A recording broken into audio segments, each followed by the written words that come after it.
6,000 scattered, 14,000 scattered, visibility 25 miles. Temperature 62.12. Wind is calm, throttle altimeter 29.90. Inform ATC on initial contact, received information Delta.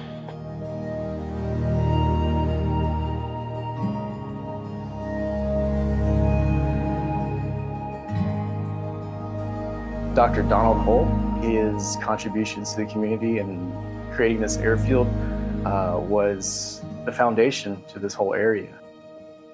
They embraced Doc and just let the airport grow, naming the airport after Doc Hull, appreciating what he had done for this community a long time ago.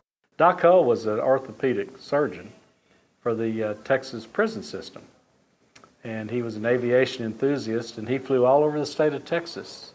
And that's kind of how this airport became as a hobby. Way back when Mr. Hull founded the airport, and he used it as he traveled around to deal with the Texas Department of Corrections. And then an opportunity came out as he got older that they wanted to sell the airport. And he needed to monetize that, I guess, probably for his family. And the county and the city were involved in that. The county didn't want to do that. And the city stepped up, said, we'd be happy to have a general aviation airport. And that became the genesis of Sugar Land Regional Airport. And then if you take it from when it was first acquired to all the capital improvements that we've done to date, we now have the premier, I think, general aviation airport. I wouldn't tell you it's just in Texas. I'd tell you it's across the United States. Elizabeth and her team have gained a phenomenal reputation. Global Select is the brand we use, but it's really operated by the city of Sugar Land. We branded it in 2010 to Global Select because we knew what we had here was a diamond. And we also knew the stereotype within the aviation industry of a municipally owned FBO.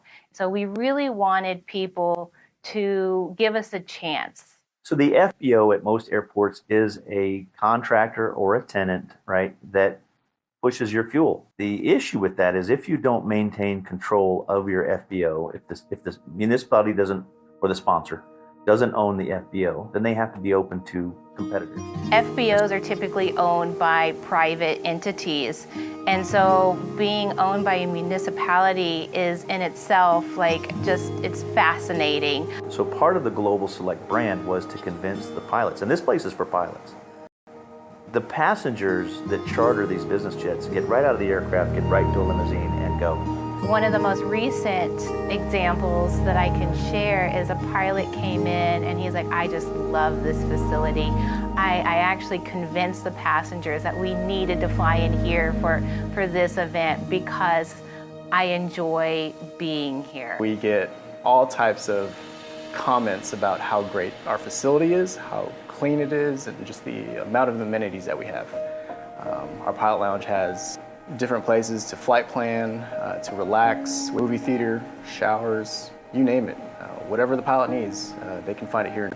This airport is a 5-star airport, and that just indicates the level of quality and service that is provided here, and we wanted to be consistent with that.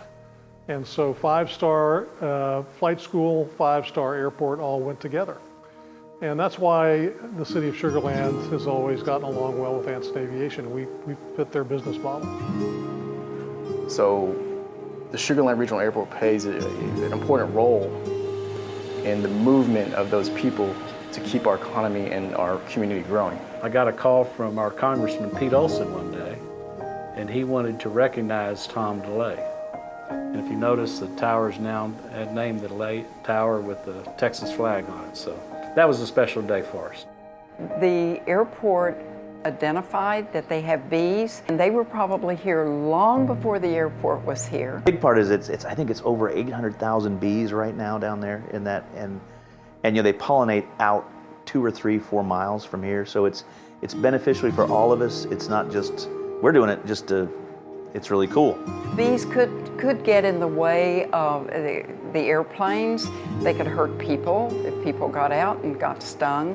Instead of getting rid of the bees, Made a project out of it and embraced the bees. So 5 years, we have a runway rehab project, and that is going to be a massive undertaking for us since we only have one runway. So as you can imagine, there's a lot of pieces that we have to plan for and prepare for, and we're going to go from a concrete runway to an asphalt runway. Something that was really important to us from the safety side is it being grooved. That is some feedback that we have heard from pilots, if something that would help us and the safety factor there. In the next 10 years, it would probably be more hangar development to finish out the east side of the airfield. Sugar Land's always prided itself on being on the cutting edge. And we think outside the box and we look for opportunities that maybe other people haven't looked at nor want to take advantage of. I can tell you that when Beth first brought the idea to me, not being an aviation guy, I was like, really? I mean, we're going to do an electric, non-piloted. I said, Beth, you ride in it. I'm not available. This is emerging technology that's coming into aviation, and we want to be, we want to be smart about it. We want to be innovative.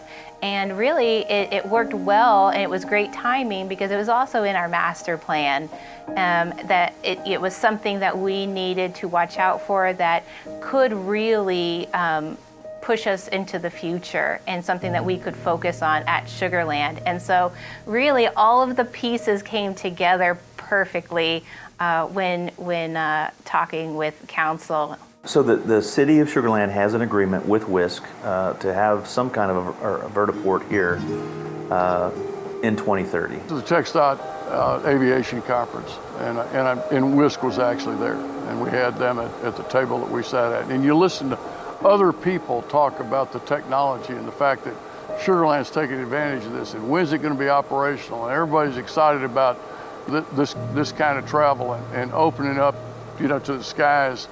A different level of access, and that's pretty exciting. And I got to give Beth and her team credit because when they first brought it to me, I was skeptical at best, is what I tell you.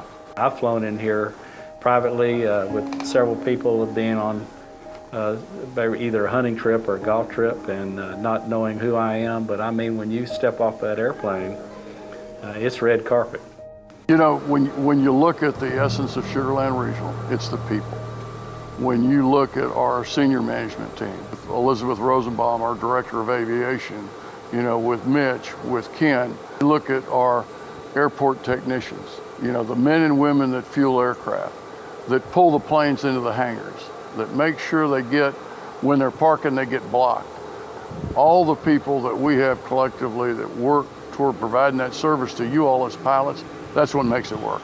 We had a master plan and a business plan that really helped show people what kind of airport we could be when the city bought the airport from Doc Hole.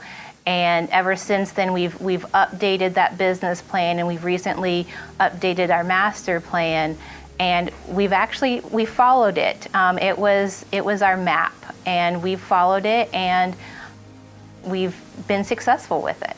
So I think it's that mindset, and people understand that. People are looking for customer service, and I think that's been one of the foundations of the philosophy of this airport. So. Sugar Land is a business-friendly city, and the city government has done a good job of developing that. This airport is an important part of that because it gives an economic development element that the city and the county can sell to new companies. I think Doc would be very proud of where the city has taken this airport. They have grown this airport, they've done it right. They have a lot of consideration for the community. They're very concerned about keeping the area safe and pure, and they've done a great job.